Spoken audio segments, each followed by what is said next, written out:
Welcome back to Nick Lenz's Comic Corner, Classic / Non-Classics. This is episode number 2411 and episode number 2305. I have a Fantastic Four trade and a trade for the Silver Surfer. I mean, why not for Silver Surfer? Because he made his debut in Fantastic Four. So, there you go. First up we have is Fantastic Four Visionaries by John Byrne, Volume 4. This collected issues 258 to 267, along with Alpha Flight number 4, which John Byrne wrote at that point, and The Thing number 10. Now here's your artist. Now he basically is a writer and artist for pretty much all of these issues. He could do his artwork for issue 266 with Kerry Grimmel, Ron Wilson on the Thing issue. And that's it. Now, mostly put in this opening issue, we have Interlude from 258. We have Dr. Doom just... It's day in life where he is live and sees his adopted son, Kristoff. And then he comes across Doombot. Robot A76. Do you have a scratch on your shoulder or your armor? You are not a combat unit. How are you damaged? The human arcade struck a match during a recent encounter with the conversation with the X-Men sire. I see. In what manner did you terminate Arcade for a front in this passage? I did not turn him out. I judged him conceivable you might need him later. And the robot's destroyed. Doom needs nobody. Okay, now, what is the reason for the whole thing? Now, this way, like, yes, we have Dr. Doom show up in page issue of King X-Men. Why in the world is there a robot? Okay, this was actually explained on an episode of Rob Liefeld's podcast. Apparently, John Byrne and Chris Claremont didn't like each other. This is basically John Byrne getting back at Chris Claremont for using a character from his own book. And because it's shot really badly, so the scene is basically we have Arcade lighting a match to basically light a cigarette, and he basically struck the armor of Dr. Doom. And in this book, it's retconned by John Byrne immediately after the issue came out that, nope, that was Doombot, not the actual Dr. Doom. Yeah, I'm sure a lot of people reading that basically probably were very mad at that. And of course, it does whatever, and then of course we have, looks like put some armor on. Then the Silver Surfer shows up, and all about draining a flashback. He basically briefly kept the power of Silver Surfer. Really cool stuff here. I really enjoy this. And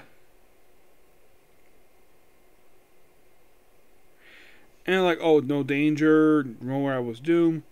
And then we have some Doombots go break into the Avengers mansion. Like, actually, it's just some building which happen to have Captain America and Iron Man. Got bandaged up, breaks out. And in terms of the guy who broke out is... They say is Taros Terrible. A.K.A. Terax the Tamer. Yep. So, yeah, he broke him out. Former hero Galactus. Yeah, he basically is brought here to fight the Fantastic Four. Yep. So, yeah, fight Fantastic Four in the very next issue.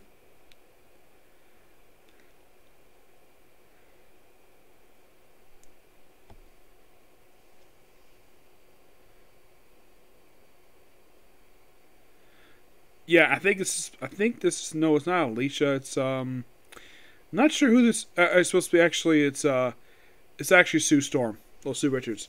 Yeah, and then we have Taros Terrible, who's riding a freaking glider. Yeah. So yeah, he's gone back to his birth name. So yeah, then he fights Fantastic Four, obviously. And then, of course, possibly they would defeat him. And then here's the strange thing. You have 260, which leads into Alpha Flight number 4. We have Namor here. Yeah, and why Alpha Flight? Well, the reason why, because his hot wife is in the book. Yep. We have Silver Serpent guest appearance by Taros. And, yeah, it's a really fun issue. And then, and of course, Susan Richards, I have need of you. And it leads to Alpha Flight number 4, which John Byrne wrote it. It's weird, though, to go straight to this right after issue Fantastic Four. Yep. So, yeah, basically have Sue Richards team up with Alpha Flight for an issue. And, of course, the main villain of the issue is old Alpha Flight villain, Master of the World.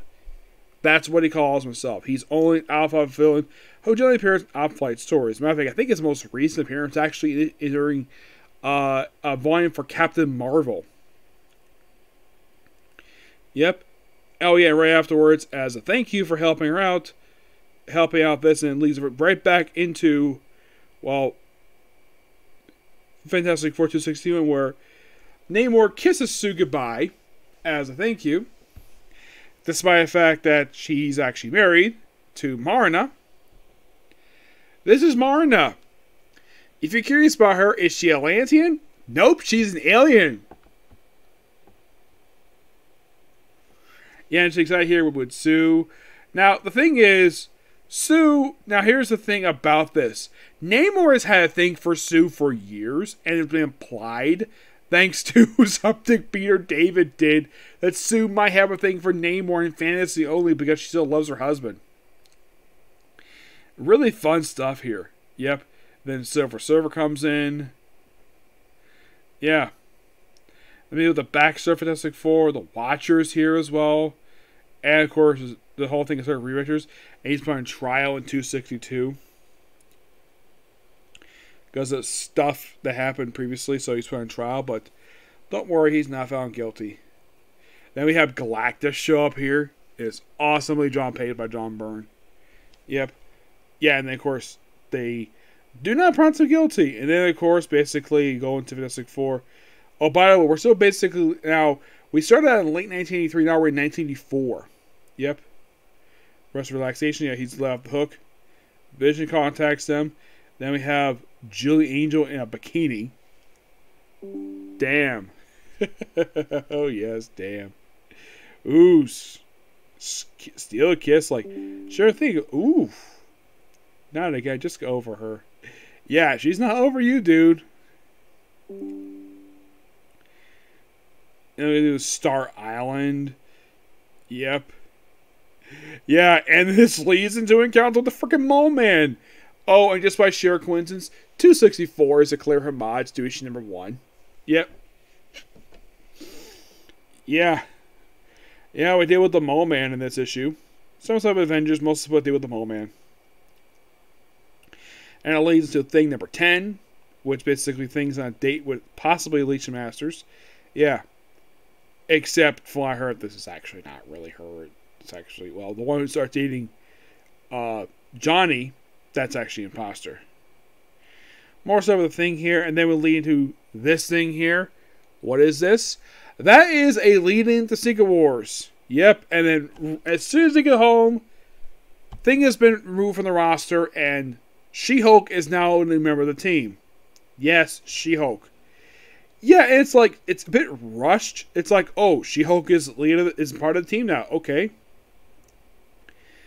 And like, Eric comes back, and She-Hulk, and of course you have Mockingbird here, because that's something Sue and Mockingbird are in common. They're both beautiful blondes, and Sue is still married to her husband. Mockingbird isn't. And some people point out when it comes to Reed and Hawkeye is like, I'm surprised Reed and Hawkeye never seen it together. Is like, is it just me, or did we both marry blondes? Very beautiful blondes. Yes, Reed, we definitely did. Except you gave her 2 children. In the case of, well, me, say Hawkeye, tried to have a kid, but basically couldn't happen because basically Bobby got a miscarriage. Yeah, this is real during Bendis' stuff. Not at this point in time, but yeah. And look, new member, read Secret Wars. Yeah, and I like the fact Franklin points out, though, that that She-Hulk is pretty. Well, there's no denying that. Oh, yeah, and then, of course, Sue goes to labor, which this leads to a miscarriage for her. Yep, this actually was her second pregnancy. Yep, her second ever pregnancy. And then this mysterious woman does a little brainwashing stuff. Yeah, this will lead to a miscarriage, and then Sue get pregnant again in the 2000s, when she got birth to a daughter. And then in 267, which is this is the last issue of the book, we have Reed Richards to help out with Sue with her operation. Go and see Dr. Octopus from Spider-Man. Like, that's interesting.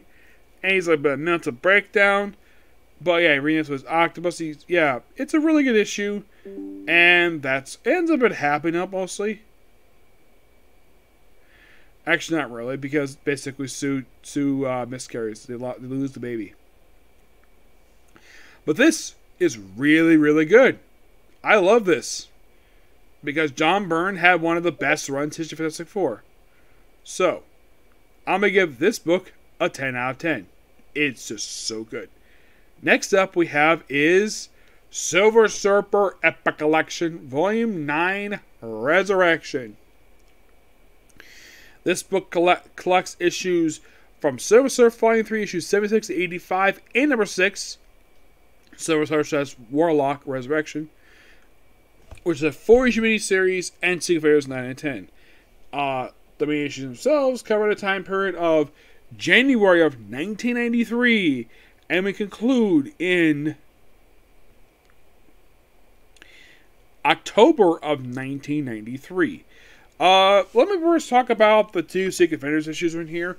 Lynn Carr has brought up these issues as one of his earliest 2-parters. Yeah, by the way, the writers issues, Rob Martin, Jim Starlin, artwork by, of course, Jim Starlin doesn't artwork in some issues, artwork also by Rob Lim, who is regularized this book, John Phillips, Colin Hammer, Tom Grimberg, Jim Hill, Ari Steiner, and Dale Inkstand. The front cover is Rob Lim, Tom Christopher, and Veronica Giannetti. Back cover is Rob Lim and Tom Christopher. In the case of Secret Defenders, mostly put, it just Silver Surfer team up with War Machine, and I think it's, I'm trying to remember who the other one was. Let me look up on here because it's been a while since I've read the issues, so.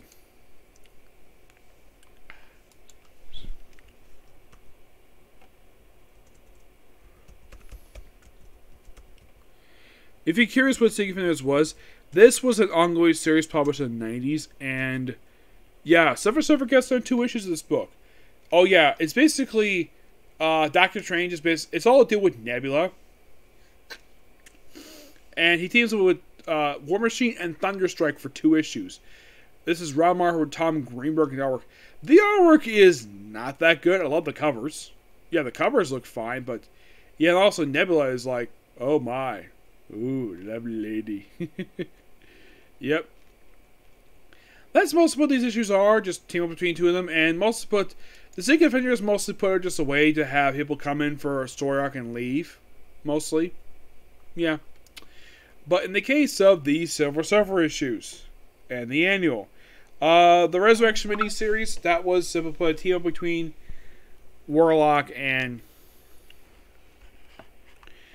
this miniseries came out alongside with this one.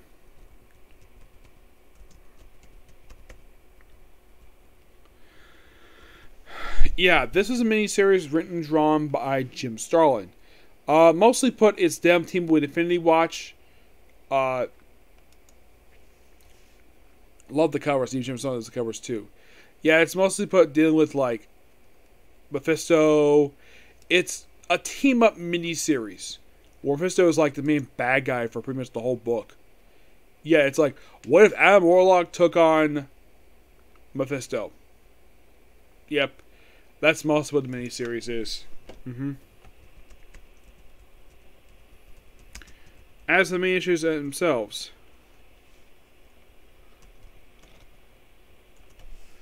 '76, basically, we also deal with the guest appearance. We deal mostly with Nebula and Jack of Hearts in these issues.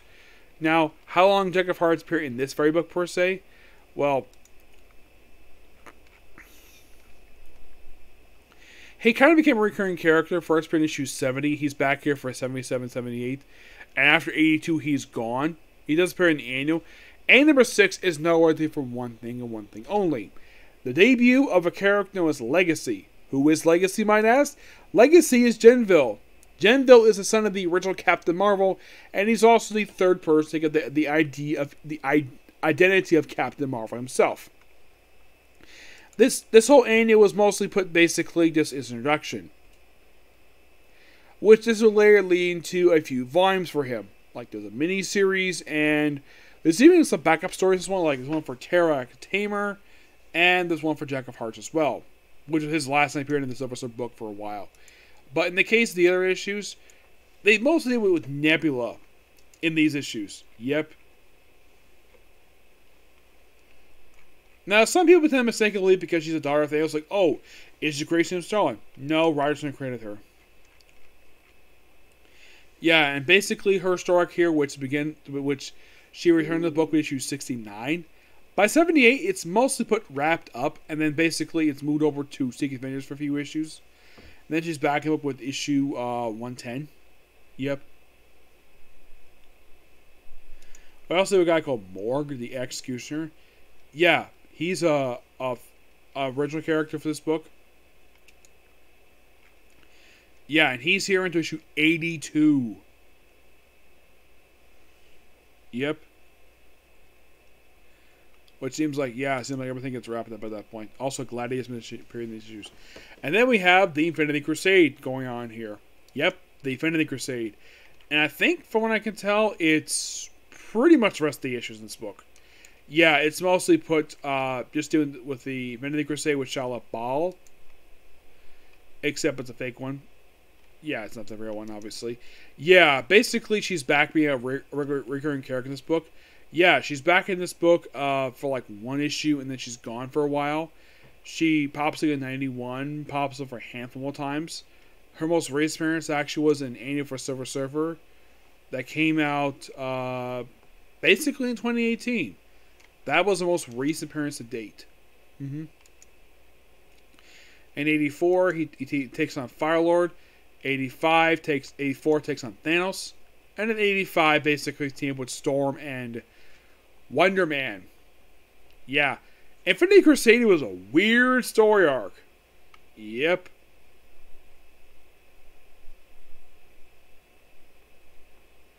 Yep. And that's pretty much the trade in a nutshell. Yeah, just really good stuff here. Nothing wrong here. Though I do have a slight announcement that comes to this series. It's going to be a bit of time before I come back. I'm going to temporarily put the series for this particular review, in the case of Silver Surfer, for this book, on hold for a while until I get Thor. There's actually a Thor Epic Collection that collects the issues to come after this. So it'll return at that point, but as for if I'll resume reviewing Silver Surfer, as of right now, it's on hiatus until I come back with it. Fantastic Four, from what I can tell for that one,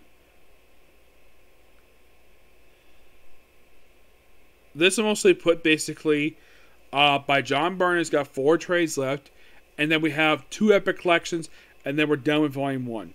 Yep, we're done with Volume 1 for Fantastic Four, and pretty much for the series as a whole, because that series will be up to date at that point. Yep. There are a few series right now that are getting really, really close. As of right now, these following series are really close. All I gotta do is read like a couple more things for them and they're done. And that's Amazing Spider-Man and Captain America. These 2 are just about done. Avengers not there just yet per se. I would say Avengers at the same type of placement as, same placement as the case of Fantastic Four. Some books get really close, but not just close just yet. Yep. So yeah, that's the particular review. Next up is going to be a review for Doctor Who, and then back to Kamen Rider. Okay, next video. Bye.